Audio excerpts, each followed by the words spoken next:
So There With Care is a nonprofit that helps the families of critically ill children by lightening the burden of daily obligations for these families. When you have a sick child, oftentimes the day-to-day obligations become so crushing and stressful that it's hard to focus on your sick child in the hospital.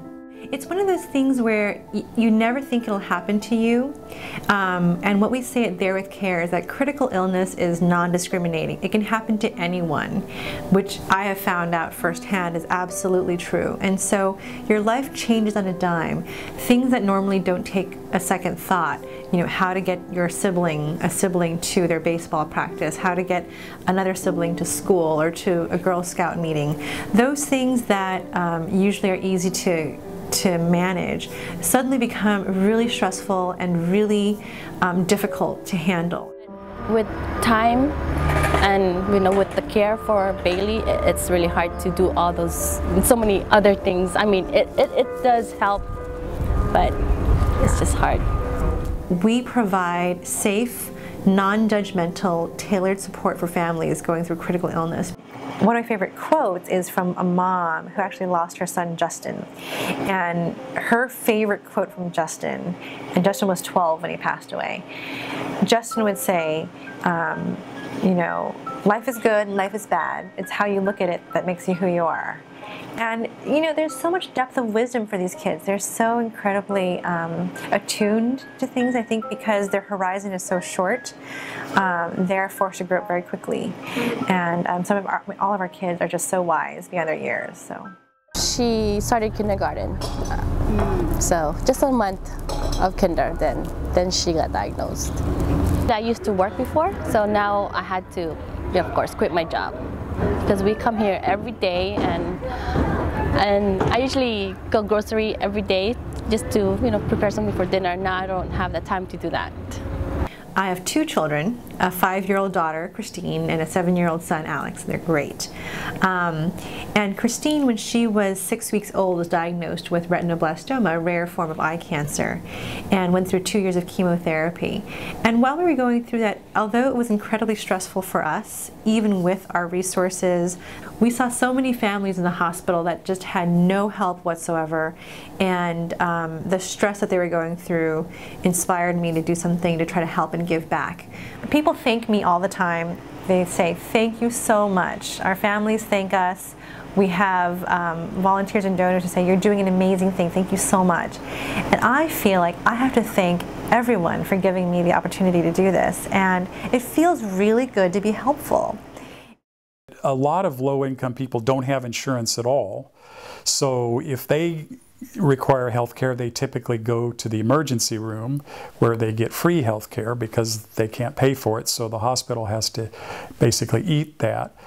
Some low-income patients are on Medi-Cal, which is the low-income, is California's version of Medicaid, and there are income requirements. I think there should be different ways of processing papers with different disabilities, like what Bailey has. She has leukemia. It's already stress thinking about her health. I think that once a patient gets to the hospital, they're going to get the health care that they need.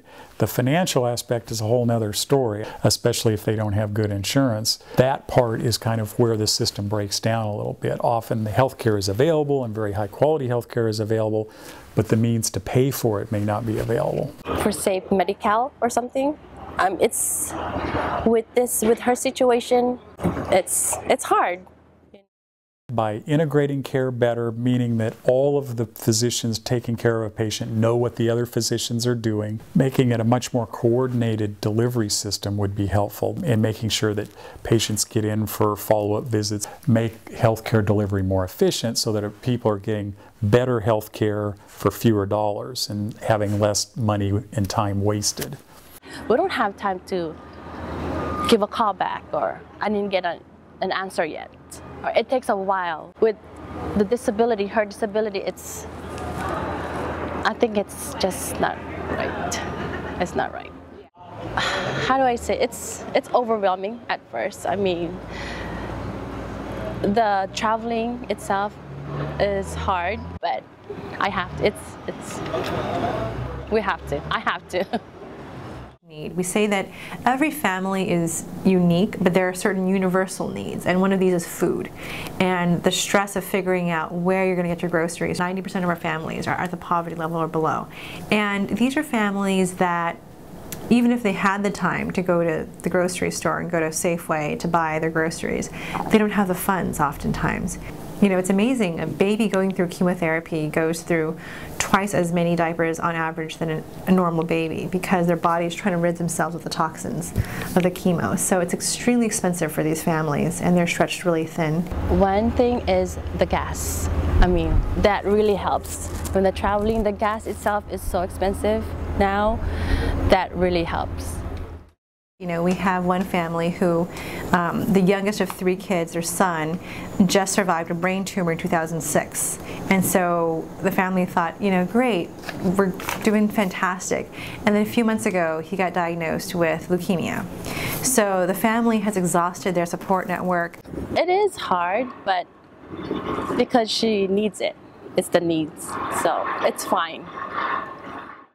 Actually, they're really nice. I mean, it's like they're like family to me now, especially. Yes, it's amazing. We just met. You just? No, about like a year ago, we were friends, and now we're still friends. Oh, good. Oh yeah, I remember that. Obviously, the next few years are going to be a tremendous amount of change within healthcare.